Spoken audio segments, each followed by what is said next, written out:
This week on 3D Printer Soup, our friends at Digital Taxidermy have sent me a wonderful Click-Lock City construction set where you can build your own Click-Lock modular city. Let's see if their latest Kickstarter is worth backing. Let's give this a try.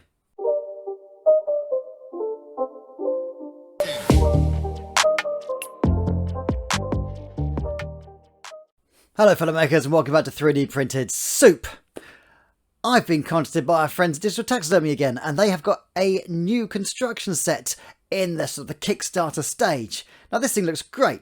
You clip together walls, clip together on sort of bits and pieces like sort of drain pipes, fire escapes and roofs, and you can make a wonderful, fairly easy to construct but very, very modular city or metropolis.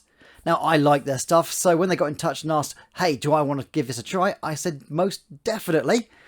So I printed off a load of this stuff.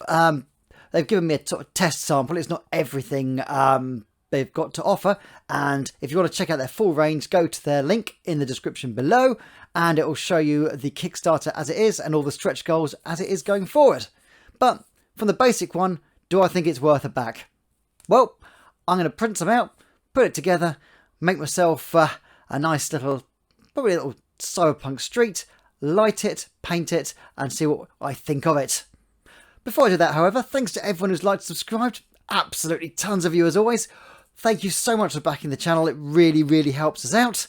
But if you haven't liked and subscribed, drag your cursor down, click the button, and there you go. You're part of the modular train community, which is 3D Printed Soup. Now let's get on and build this new construction set. Let's give this a try.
Okay, with the printing done, let's have a quick look at the actual components of this lock city.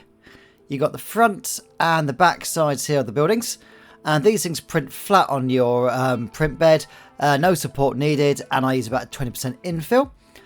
You'll notice I haven't ironed these, where basically you use the print head to smooth down the fronts and the tops of your prints by sort of going over it twice and melting it. I find it degrades the print, but a lot of people do iron. If you choose to, great. I don't, but that might be why you can see a few print lines on it. You then get these side pieces. Now they've got knobbles on top to basically hold the roof on, and it's got clips at the side like this. You squeeze it down, pops in, and then these little pegs clip on the top like so, and you've got a nice rigid structure. And then you get the roof, and that holds the whole thing together. This is roof number 4, I believe, in the demo section. And yeah, it's a nice sort of corrugated metal roof. And you just line these up. When you first pop them in, they might be a bit stiff, but after 2 or 3 times, they get... they still hold them in there, but they get a lot easier to remove and replace. So yeah, this thing looks absolutely lovely. This is just sort of one particular setup you can do. There's loads of different sides, loads of different roofs and loads of different backs. And yeah, you can sort of mix and match to make a interesting looking modular sort of cyberpunk shantytown kind of look. Yeah, and I love the way this is. It's absolutely incredible, and yeah, very, very happy with this. Okay, now, how do these things paint? I'm using a Rust-Oleum sort of mid-grey primer. Always wear a mask with these. I'm not wearing gloves at the moment, but because it's nice and cold outside. But yeah, if the paint's getting sticky and wet, make sure you wear gloves so you don't get it all over your hands. As I say, make sure you wear a respirator or a mask so you're not breathing in the nasty paint fumes, and do it in a well ventilated area. Right, with the base primer attached, it's time to slap some colour on this. And because I'm going for sort of 80s cyberpunk, I'm going to be doing lots of yellows, greens and pinks on this to give it a really nice bright colour. So let's start with a nice Uriel yellow, shall we? Painting this on nice and thick so that it gets rid of any layer lines I've got. This is the first of several base coats. I'm going to do the bottom one quite thick, and I'm going to do thinner coats as I go. So don't worry about me painting over the other stuff on here. I am going to slowly cover this up, and I'm also going to lose loads of washes on it, so it doesn't matter how sort of wishy-washy the first base coat is. And I'm also going to be painting around the edge with silver and adding all kinds of extra little bits and pieces on here. So yeah, first base coat, just slap the yellow on. Okay, on my third coat, on the front here, I'm ready to move on to my next building, and I'm going to do this one a nice sort of terracotta red, I think, to make it stand out. Now this one's got more of a sort of a serving hatch feel to it, so yeah, I'm going to do a nice sort of reddy orange terracotta colour for this one, and then I'll do some washes over the top of it to make it look grubby and old. So same thing as last time. Absolutely cover it in paint, and then we'll slowly get thinner and thinner as we go and neaten it up until we're ready to put some extra detail on here. Don't worry, I've gone over the edges slightly. I can cover that up with some silver and some other colours later on.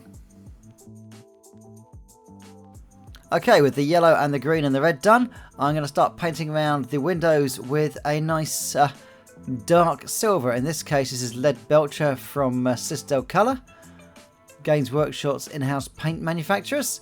And yeah, I'm going to go around the window on here, and I'm also going to go around the door as well.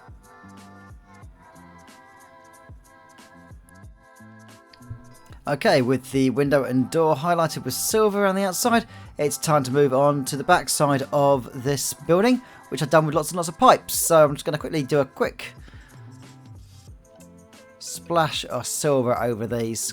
So yeah, I'm going to leave the back mainly yellow, but yeah, I'm going to bring out the silver in these pipes at the back so that they stand out.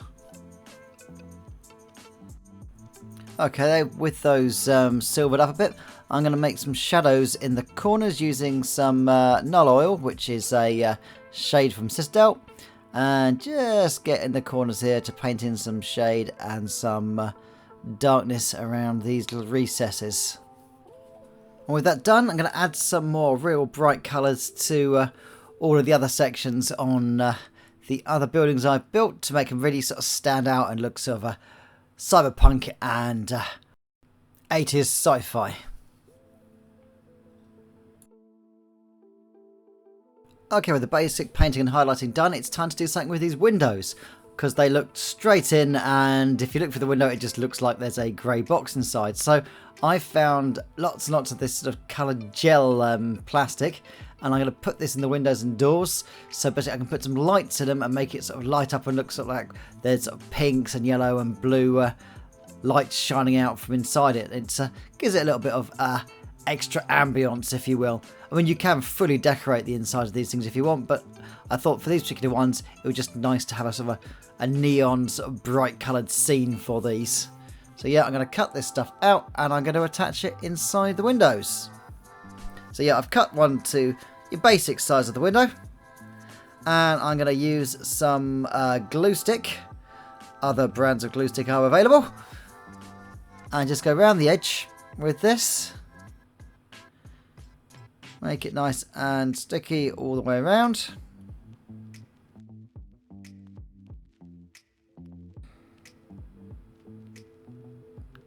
There we go.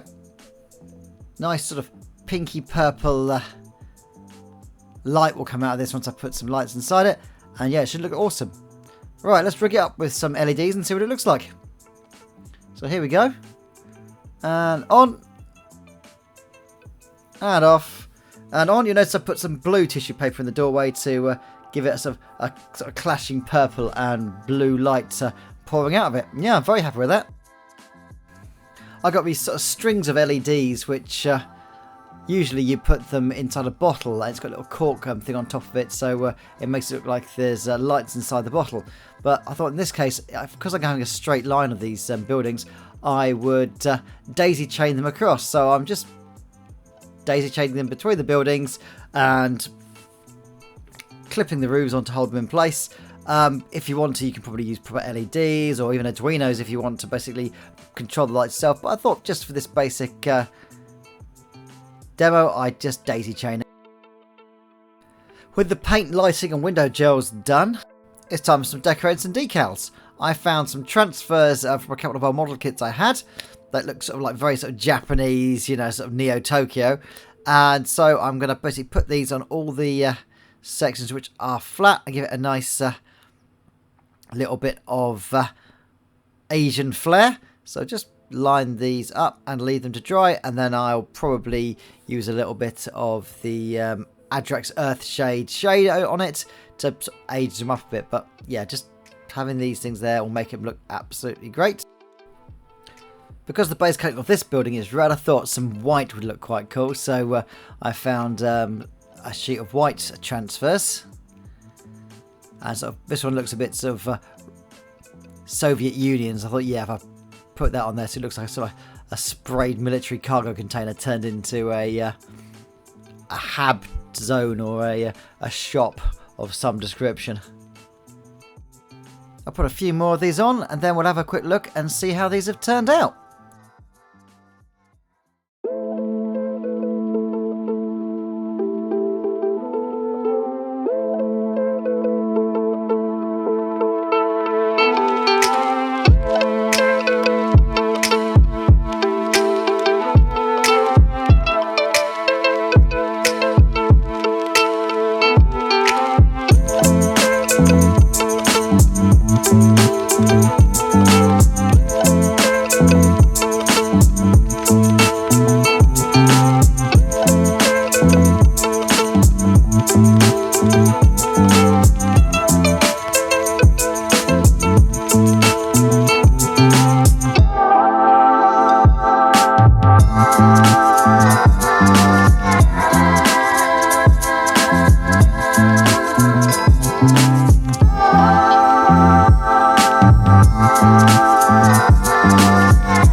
Okay, having constructed the 2 or 3 different variations they've given me to test out, I'm very much liking this construction set.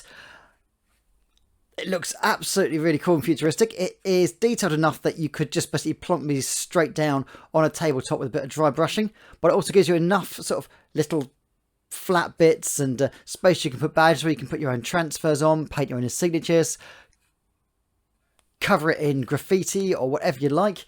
And it's very, very easy to light because it's all hollow, so you can just basically run LEDs all the way through it. And all the windows are sort of basically bare, so you can either put shutters on them, or you can basically leave them open, or you can basically put, as I've done, put some crepe paper or some plastic paper or some sort of plastic sheet over it, and then light for the inside with some fairy lights. And yeah, it looks really, really cool and neon and cyberpunky. These things are absolutely brilliant. I love the design. Start with this one. Basically, you just roofs pop off, the sidewalls pop off, and they all just fold to pieces, you can put them back together again. This one I actually painted, so I'm not going to try and pop the sidewalls off because it will crack the paint. But take it from me, the clip lock system, as I demonstrated in the video earlier, is really, really simple. You just line up the tabs and it all just pops together. It's very, very cool. And there's all kinds of other extra bits going to come out for this. I think there's going to be sort of fire escapes and extra bits and bits of bridges and stuff, so you can make a really, really awesome looking cyberpunk or steampunk or whatever kind of punk you want city. And yeah, these lovely bits of modular terrain are very, very cool. I like the roofs especially. You've got things like this which has got sort of the ventilation on it. You've got ones like this which have got this sort of the platforms you can stand figures on there, and they've all got bits you can attach to them, so you can like add sort of big chunky AC systems on there or antennas and all kinds of wonderful stuff. This is properly good modular terrain, and I'm very much looking forward to building it. For now, it's in the Kickstarter phase. Links in the description below if you want to back them, and if you do back them, you get sort of Kickstarter stretch goals and stuff like that. So give it a look, check it out. Myself, from what I've seen and what I've built so far, I'd heartily recommend it. And one of the best parts is, though, they printed so easily. You just insert the code into your slicer, whether you use Curo or Prusa or whatever. Click slice, it runs it through and just prints straight off.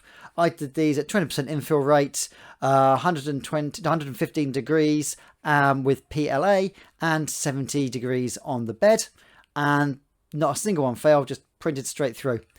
I did try printing these in resin, but I preferred them when they were printed out with PLA on a regular Ender 3 printer. And yeah, very, very happy with them. Printed well, printed fast. They take paint very nicely. Yeah, very much enjoyed these. So check them out, see what you think. Thanks so much for watching 3D Printed Soup. Stay happy and stay safe. Keep printing.